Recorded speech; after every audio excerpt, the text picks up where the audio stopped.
பயம் புயலை பார்க்கும், சீறி எழும்புகிற அலைகளை பார்க்கும் பயம்.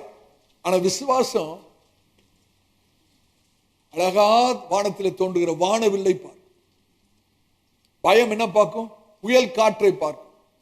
ஆனா விசுவாசம் தேவன் நம்மோடு கூட உடன்படிக்கையின் அடையாளமாக வைத்திருக்கிற வானவில்லை பார்க்கும். பயம் ராட்சதர்களை பார்க்கும், விசுவாசம் கானான் தேசத்தில் இருக்கிற திராட்சை பழங்களை பார்க்கும். அன்னைக்கு அந்த வேவுக்காரர்கள் போயிட்டு 10 வேவுக்காரர்கள் எதை பார்த்துட்டு வந்தாங்க தெரியுமா? ராட்சதர்களை தான் பார்த்துட்டு. ஆனா 2 பேர் காலேப் யோசுவா எதை பார்த்துட்டு வந்தாங்க? அந்த தேசத்துடைய கனிகளை பார்த்து விட்டு வந்தார்கள். இதாங்க விசுவாசத்துக்கும் பயத்துக்கும் உள்ள வித்தியாசம்.